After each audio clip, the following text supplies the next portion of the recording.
तो इसका फर्क सब लोगों पे पड़ेगा। चाहे तो इससे भी ऊपर खड़े हो जाओ, उस पे ईंट पे जाके चढ़ जाओ। तुमसे कह रहा हूं, ये क्यों बैठे जब तुम लोग खड़े रहोगे?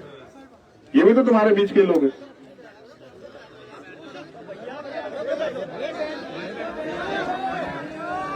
जब तक मीडिया को छोड़ के तुम लोग नहीं बैठोगे, मेरा सना खराब होता रहेगा, मैं भी खड़ा रहूंगा। अभी सब सिखा दूंगा तुम्हें, चिंता मत करो। अभी धीरे धीरे सब सिखा दूंगा कैसे लड़ी जाती है लड़ाई, चिंता मत करो, सब सिखा दूंगा। अब तो आपको सीखना ही पड़ेगा। लोकतंत्र में इसके अलावा पे रास्ता क्या है आप बताओ? आपको क्या लगता है मांगने से मिलेगा? नहीं, आपको मिलता तो आपको धरना करना पड़ता क्या मेरे उस पर जाके? नहीं नहीं, न्याय उसको मिलता है जिसके पास ताकत होती है। उठ के नहीं भागो, बैठ जाओ। ये तुमसे कह रहे हैं जो सामने हमारी टीम है, बैठ जाओ। बसा बसा, महाराष्ट्र में कहते हैं बसा बसा, बैठना कहते हैं। बैठो बैठो। अरे हो जाए तो कपड़े गंदे, क्या हो गया? कपड़े तो धुल जाएंगे, तुम्हें कौन सा परमानेंट इनको ही पहन के घूमना है? क्यों पहनते हो तुम टाइट कपड़े जो बैठा ना जाए? जय भीम। नहीं पता था कि आपसे ऐसे बात करने का मौका मिले। ये पता था कि उनके घर आना है और मिलके उनकी बात सुन के फिर चले जाना है और फिर जाके मीडिया के सामने अपनी बात रखनी है कि हमने क्या तय किया।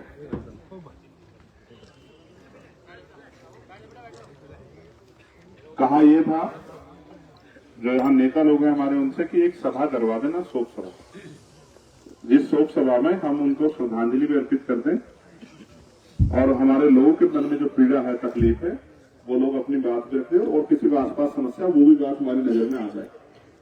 इसलिए शोक सभा की बात की थी, लेकिन सरकार नहीं चाहती। सरकार ने पुलिस से कहा कि चंद्रशेखर आ रहे हैं, शोक सभा मत होने देना। तो उसका इलाज क्या था कि 144 लगा के कोई परमिशन नहीं। हमारा खेत, हमारे लोग चले गए, हमारे परिवार के एक भाई की जान चली गई, लेकिन चलना पड़ेगा पुलिस और सरकार के हिसाब से। तो जब राजतंत्र था, राजा महाराजा राज थे, तब तो होता था कि राजा जी का कोई आदेश आ गया तो मानना पड़ता। तो लोकतंत्र है, बाबा साहब अम्बेडकर का लोकतंत्र, संविधान वाला देश। इसमें ना हम पुलिस की गलत मानेंगे न सरकार की मानेंगे। अगर पुलिस गलत करेगी या सरकार गलत करेगी तो टकरा के सामना करेंगे। जितनी हमें ताकत है उससे ज्यादा ताकत लगा के सामना करेंगे, चाहे सरकार हो या पुलिस हो, मंत्री हो, संतरी हो, कोई भी। न हम गुलाम है, न ये मुल्क गुलाम है, न इस देश में राजा महाराजाओं का राज चल रहा है। इस देश में अगर कुछ भी चलेगा, सरकार तो बदलती रहती है, वो चलेगा संविधान के तरीके से। तो सबसे बड़ी पीड़ा तो ये हुई कि सरकार के लोगों ने हमारी शोक सभा रोक दी।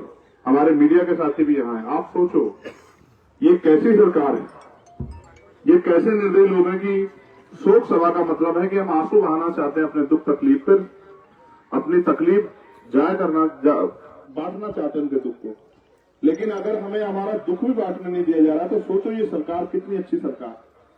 और अभी मुख्यमंत्री जी दलित सम्मेलन करते हुए घूम रहे, हापुड़ आए थे यहाँ, और वही कानपुर में जितनी घटना, मैंने मुख्यमंत्री जी को लिखा कि माननीय मुख्यमंत्री जी, आप देवरिया में घटना हुई, आप उस परिवार से मिले, लेकिन आपके राज में इंदु शेखर को मार के लटका दिया गया, नरसत हत्या हुई, क्या आप उसके परिवार से मिलने जाओगे?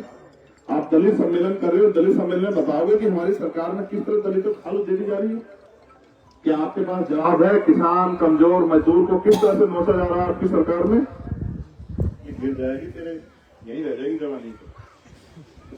आजकल के नेताओं को बहुत चेहरा दिखाने की बहुत लगी रहती है कि उनका चेहरा दिख जाए, उनका फोटो वोटो आ जाए, और फिर जब लड़ाई लड़ने की बारी आती है तो फिर हमारे लोग दिखाई देते हैं हमेशा की तरह। तो मैंने ये मुख्यमंत्री से पूछा, लेकिन कोई जवाब नहीं आया, और वो लगातार दलित सम्मेलन कर रहे हैं।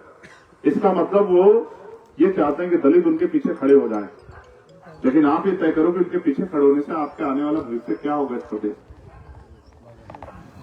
आपकी खाल भी खींचेगी, आपको मार के लटकाया भी जाएगा, रेप हत्याएं भी होंगे। एक पीड़ित यहाँ घूम रही है, रेप पीड़ित है यहाँ, 6 महीने हो गए, वो रो रही थी। उन्होंने परसों प्रयास किया, बाबूजी यहाँ खड़े हैं, परसों उन्होंने बाबूजी प्रयास किया, वो गए एसएसपी ऑफिस पे और उसने वो डाल दिया अपने ऊपर मिट्टी तेल, क्योंकि 6 महीने न्याय नहीं मिल रहा। उस बच्ची का रेप हुआ, उसकी मां, मुझे कहते तकलीफ हो रही है कि हम ऐसे राज्य में हैं जहां रेप के हत्यारे, रेप के आरोपी खुलेआम घूम रहे हैं और रेप पीड़िता डर के साए हैं, और इसको कह रहे हैं मुख्यमंत्री जी कि हमने राम राज ला दिया है।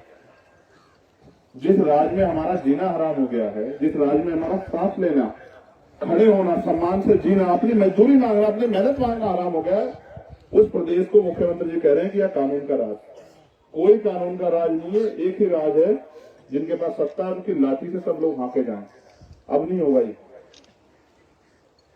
अगर किसी को ऐसा लगता है कि हमने राजनीतिक रूप से ताकतवर नहीं है, ये हमारे साथ होगा, तो ऐसा हम नहीं होने देंगे, किसी भी कीमत पर नहीं होने देंगे। आप सब लोग यहाँ इकट्ठा हूं, मैं आपसे पूछना चाहता हूं, मैंने तो आपसे वहां भी अपील की थी, मैं यहां भी करूंगा, और जो लोग वहां नहीं थे, मुझे कोई परहेज नहीं कहने। आप जब यहाँ आए हो उनका दुख बांटने के लिए, तो उनकी थोड़ी थोड़ी आर्थिक मदद करके जाओ। सब लोग हमने जुटाई है वहां, कुछ आपसे भी कह रहा हूं, हाथ जोड़ के कह रहा हूं, अपने लोगों से कह सकता हूं, मेरा अधिकार है, आपका खून हूं मैं, आपसे कह सकता हूं कि उनके आंसू पूछो, उनको पैरे पे खड़ा करो। क्यों सरकार के भरोसे छोड़ रहे हो कि सरकार खुद दे? और सरकार से जो हमें चाहिए, जो सरकार न्याय सबके साथ कर रही है, मैं आपको वचन देकर कहता हूं, और मेरी बात अटल है, सूर्य पश्चिम से निकल सकता है, लेकिन मैं आपसे झूठा वादा नहीं करूंगा। 1 महीने का समय है सरकार के पास, और सनोज भाई कहाँ है ये सुन लेना, और जिसको बता देना मुख्यमंत्री जी को, दलित सम्मेलन तो बहुत कर दिए, लेकिन दलितों की जो खाल उतार रहे हैं ना, इसका एक एक चीज का हिसाब करेंगे मुख्यमंत्री से। ये बात मुख्यमंत्री जी याद रखें। और 1 महीने का समय, तारीख क्या बताओ? 5 तारीख 6 दिसंबर को बाबा साहब डॉक्टर भीमराव अंबेडकर जी का परिनिर्वाण दिवस है। 6 तक का समय है सरकार के पास।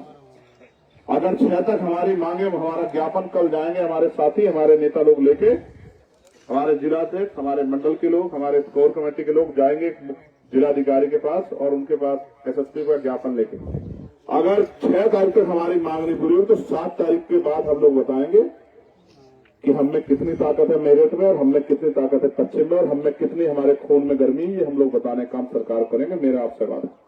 मगर मैं आपसे पूछना चाहता हूँ, ये लड़ाई जब लड़ने की बारी आएगी, आप लोग आओगे मदद करने?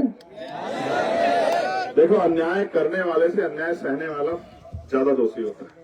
और बलि किसकी दी जाती है? बकरों की। शेरों की बलि कोई नहीं देता। तो अगर आप इस पे चुप हो जाओगे ना, ये सोच के कि भाई चलो इंदु शेखर के साथ हो गया, नहीं, आपकी चुप्पी जालिम को ताकत देगी कि किसी और के साथ करो। कल इंदु शेखर के साथ हुआ, उससे कुछ दिन पहले चंद्रशेखर के साथ हुआ, आपको आपके खून पे गोली चलाई गई, यहाँ है घाव, यहाँ। मेरी किस्मत को तो मैं मानता नहीं, आपका आशीर्वाद था, मेरी माओ बहनों का, बड़ों का, मेरे 2 भाइयों का प्यार था कि मैं जिंदा हूं। उन्होंने कोई कसर नहीं छोड़ी, 4 गोली चलाई।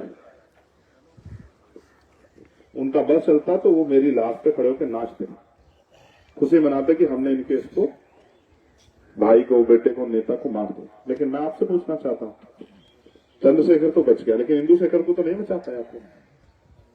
कितने इंदु शेखर के बाद जाओगे? कोई सीमा होती है ना किसी चीज। क्या इस मुल्क में हम लोग इसलिए पैदा हुए कि हमारे बच्चों के साथ अन्याय है? हमने बच्चे इसलिए पैदा किए कि हमारी बेटियों के साथ रेप हत्या है? क्या हम रोटी नहीं खाते? क्या हमें दिल नहीं है? क्या हमें तकलीफ नहीं होती? क्या हम पत्थर हैं? क्या हम इंसान नहीं? क्या हम जानवर हैं? हम तो वो लोग हैं, अगर किसी जानवर को भी पीड़ा होती तो हमें पीड़ा होती है, लेकिन हमें मिला गया है। हमारी शोक सभा कैंसिल करते हो, हमारी शोक सभा कैंसिल करके क्या तो बताना चाहते हो? क्या समाज देख नहीं रहा है? हम तो बैठ जाएंगे जमीन पे, और हमारे लोग बैठ गए हमारे कैसे जमीन पे, उनको कपड़ों की परवाह नहीं है। लेकिन क्या ये जख्म हमारे लोग भूल जाएंगे मुख्यमंत्री जी? क्या जिलाधिकारी जी ये जो अन्याय आज कर रहे हैं, इसको ये सोच रहे हैं कि वो आज ही नौकरी तो यही करोगे ना? क्या उत्तर प्रदेश छोड़ के चले जाओगे? क्या कि कमजोर के बेटे कभी ताकतवर नहीं होंगे? क्या आपको ऐसा लगता है? हम लोग मेहनत कर रहे हैं, हम ताकतवर भी होंगे, और यही रहेंगे जिलाधिकारी और कप्तान साहब इसी उत्तर प्रदेश में। और भाग भी जाएंगे तो नहीं देंगे, भागने बुला के लाएंगे, यही करवाएंगे नौकरी। हम जानते हैं लोकतंत्र में शक्ति होती है, जिस दिन हमारे पास शक्ति होगी दोनों को यही लाएंगे और यही कराएंगे नौकरी। पूछेंगे कि भाई किस तरह से शोक सभा कैंसिल की जाती है। हम अपने संवैधानिक अधिकार को जानते हैं। मैं आपसे पूछना चाहता हूं, जितने लोग वहां से वहां तक हमारे लोग खड़े, और किसी एक जाति के लोग नहीं है, पूरे कमजोर शोषित वर्ग के लोग हैं हमारे नेता लोग। आप चाहते हुए ये लड़ाई लड़ी जाए? साथ आगे बताओ। वो जो बहने माए बैठी है ऊपर वहां छतों पे, आप चाहते हो इंदुशेखर को न्याय मिले? आप चाहते हो उस परिवार को टूटने से बचाया जाए? आप चाहते हो कि उस परिवार की जो हिम्मत है उसको बढ़ाया जाए? आप लड़ने के लिए इस लड़ाई को तैयार हो? तो मैं 1 महीने का समय मुख्यमंत्री इसलिए देता हूं, इसलिए नहीं देता हूं कि मुख्यमंत्री बिजी है, मैं बिजी हूं। मेरे पास मध्य प्रदेश राजस्थान का चुनाव, मैं आपसे ये बात इसलिए कह रहा हूं, मैं चुनाव भी छोड़ के आया वहां से, और मैं इसलिए आपसे कह रहा हूं अपनी पीड़ा कि अगर मैंने वहां ताकत नहीं बनाई तो अगले 5 साल वहां ही लोगों को सहना पड़ेगा। समझ रहे? क्योंकि अगर ताकत नहीं बनी तो क्या होगा? अगले 5 साल उन लोगों को सहना पड़ेगा। वो लोग मेहनत कर रहे हैं, इसलिए मैं उनकी मदद छोड़ के मैं यहाँ चला गया कि पहले मैं यहाँ एक बार उनके आंसू पूछा, उनको विश्वास दिलाया कि अकेले नहीं, क्योंकि चुनाव से बड़ी भी है समाज, राजनीति से बड़ा भी है परिवार का। आज उस परिवार को विश्वास दिलाना, लेकिन मैं उनसे कह रहा हूं कि आप अकेले नहीं, हम सब लोग आपके साथ। तो मैं तो चला जाऊंगा कल से फिर, मगर मैं आपको कह रहा हूं आपको एक ही काम करना है आज के बाद कि दिसंबर में हमारी पंचायत है। कब है? और एक बच्चा, एक महिला, एक बहन, एक भाई, कोई भी घर नहीं रहेगा। हम अपने पशुओं को भी, खुद भी, सबको लेके चलेंगे जिलाधिकारी कार्यालय पे, वहीं रहेंगे, वहीं रहेंगे, बिल्कुल वहीं रहेंगे। हम नहीं रहेंगे देखिए, फर्स्ट इंप्रेशन लास्ट इंप्रेशन, ये नहीं हो रहा था यहाँ, ये होने लगा है। अगर हमने इसको नहीं रोका तो ये बढ़ जाएगा। कितने इंदुशेखर के लाशों पे इकट्ठे होकर रहोगे तुम लोग? नहीं, बंद करो ये रोना। एक ही बार बताओ सरकार को कि हम कमजोर नहीं। हमारी आबादी क्या है मेरठ में? क्या आबादी हमारी मेरठ में? 4 से 5 लाख लोग होगी या नहीं होगी? क्या हम इतने नालायक हो गए कि एक दिन का काम नहीं छोड़ पाएंगे अपने लोगों के लिए? हम चलेंगे, हम जाकर अपील करेंगे, हम लोगों से अपील करेंगे चल के गांव में, और कहेंगे कि चलो हम ट्रैक्टर जोड़ेंगे, हम अपनी जो हम पे छोटे छोटे साधन जोड़ेंगे और चलेंगे। हम इस जिले का चक्का जाम कर देंगे, हम इन सड़कों को बंद कर देंगे, जिन सड़कों से जो सड़कें हमारे लोगों ने मेहनत करके बिछाई, और आज उन सड़कों से हमारी लाशों को गुजारा जा रहा है। ये नहीं चलेगा। इसलिए आपसे कह रहा हूं, बहुत दिन हो गए आपको छोड़ देते हुए कि किसी के साथ हो आप लोग चुप रहते होगे, ठीक है भाई हो गया होगा। नहीं, क्यों हो गया? जब हम किसी के साथ नहीं कर रहे तो हमारे साथ क्यों? समझ रहे? अन्याय करने वाले से अन्याय सहने वाला ज्यादा दोष होता है। तो आप दोषी क्यों बनना चाहते? आपने पाल के नहीं बड़ा किया। आप बताओ गांव के लोग, क्या इंदुशेखर का यह अपराध था कि उसको मरना चाहिए था? उसके बच्चों को कौन जवाब देगा? क्या हम चोन के हैं? क्या हम रोई के? क्या हमें दर्द नहीं होना चाहिए?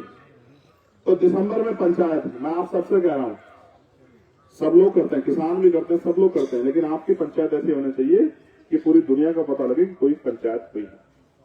पूरे उत्तर प्रदेश को नहीं, क्या उत्तर प्रदेश इतना सा है, आप पूरे देश में, पूरी दुनिया में ऐसी पंचायत करेंगे कि सबको पता लगेगा, चाहे हाथ जोड़े, पैर पड़े, कैसे भी करके ठोटी पकड़ के लाएंगे अपने लोग। और मैं जानता हूं ये इस 5 लाख में 2.5 लाख तो मेरा नौजवान है। क्या वो नौजवान वो नहीं समझता स्वाभिमान की कीमत? वो तो समझता है, उसने मूछें रखी है, उसने अच्छे कपड़े पहने, वो क्यों चाहेगा मरना? हमारी माओ ने भी हमें दूध पिला के बड़ा किया। इसलिए कहना, तुम मैं नौजवानों से पूछना चाहता हूं, तुम करोगे भी इस मेहनत को? अब उनको बिठा के चाय पिलाना ना कि तुम बैठो यहाँ, तुम्हारे तुमसे नहीं होगी रक्षा। हम करना जानते हैं, हम करेंगे रक्षा। हमने तो किए है ना, हमने पहले भी किए। इसलिए आपसे कह रहा हूं, एक समय था ये उत्तर प्रदेश के सहारनपुर जिले में भी होता था, हमने खत्म किया सहारनपुर जिले से। आप पता करवा लें,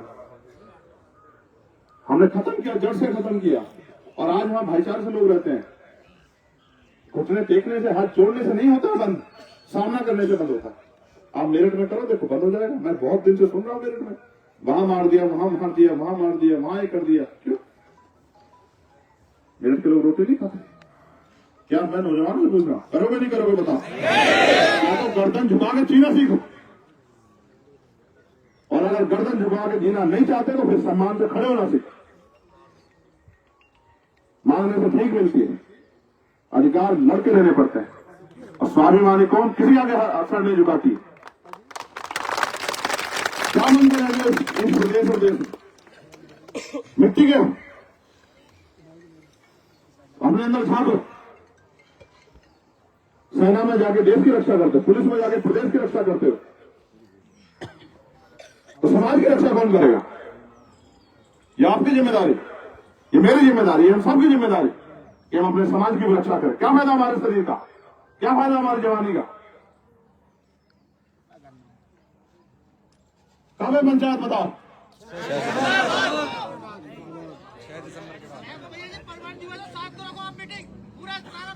चलो डन हो गए, 7 तारीख की है, बताओ आओगे नहीं आओगे बताओ।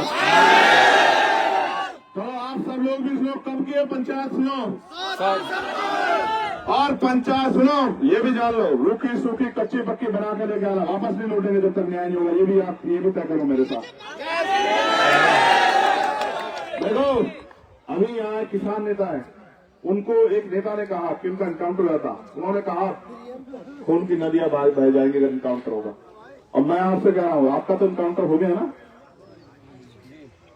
हमारे खून से होंगी सड़कें लाल, लेकिन लौटेंगे नहीं जब तक न्याय नहीं मिलेगा। इंदुशेखर को करो मेरे साथ संकल्प करके दिखाएंगे। पुलिस गोली चलाए, पुलिस लाठी चलाए, कुछ चलाए, कितनों की जान लेगी पुलिस सरकार के सहारे पे, कितनों की ले ले। और मैं पूरे देश से आह्वान करूंगा ऐसी पंचायत करेंगे सब लोग याद। क्या तुम मुझे कमजोर मानते? मैं राजनीतिक रूप से कमजोर हूं, लेकिन मेरे हाथ बहुत मजबूत है। मेरे लोगों इस बात को याद रखना, मैं राजनीतिक रूप से कमजोर हूं, उसका कारण है कि अभी तुम मेरे साथ राजनीतिक रूप से नहीं खड़े हुए। कोई बात नहीं, बिल्कुल कोई बात नहीं, घबराओ मत।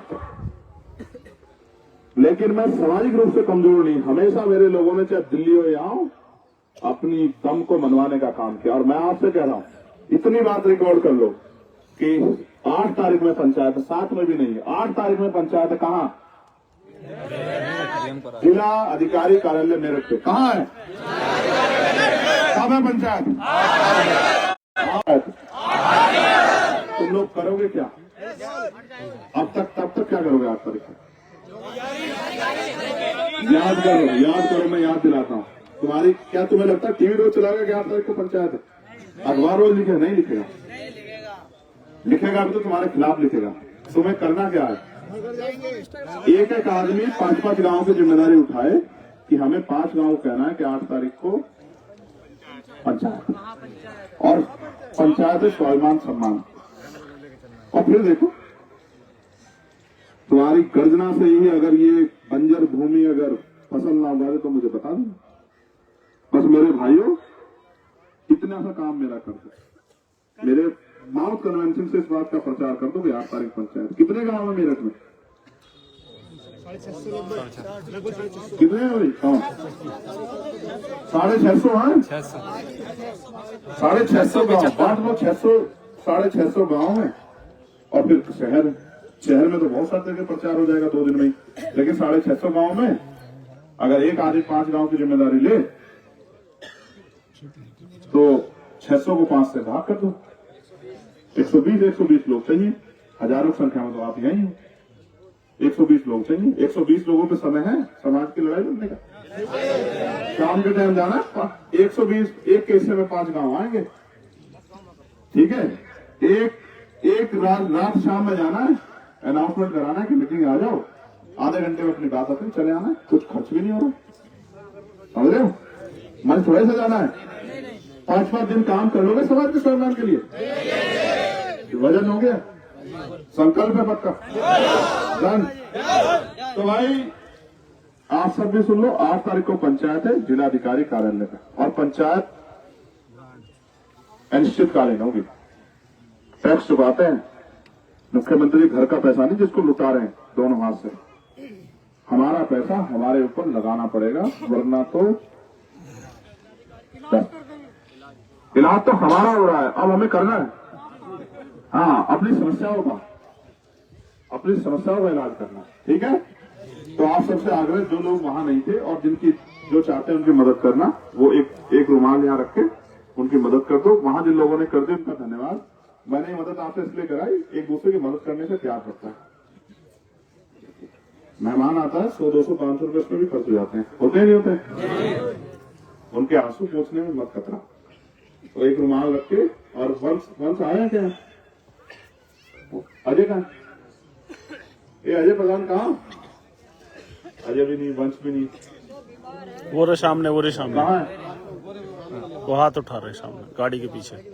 ए अजय यहाँ हो, जल्दी दे, एक रुमाल रखो यहाँ। जो लोग मदद करना चाहते हैं, अजय ये करेगा, अजय उनके परिवार तक पहुंचा देगा। रख दो, ये रख दो, एक रुमाल रख दो बेटा, ये मतलब ये भी तो हमारा गौरव। नीला पटका इसको पहनने के लिए बहुत बड़ा जिगरा चाहिए। नीला पटका पहनने के बाद बहुत कुछ सहना पड़ता है। घबराओ मत। बाबा साहब चाहते थे ना इस दिन नीले पटके वालों का भी राज आएगा। जो लोग मदद करना चाहते हैं यहाँ मदद कर दो, और अजय से मैं कहूंगा कि वो मदद वंश को पहुंचा दे।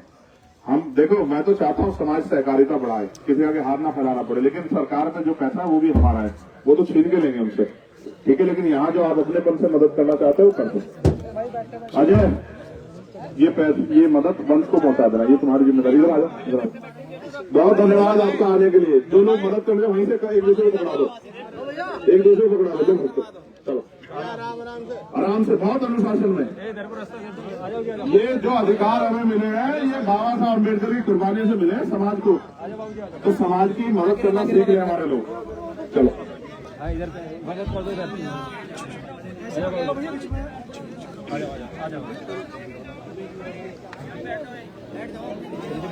मेरी बात के बाद अनुशासन नहीं तोड़ना चाहिए।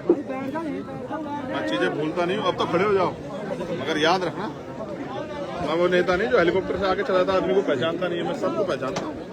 बेटे तुम लोग हट जाओ।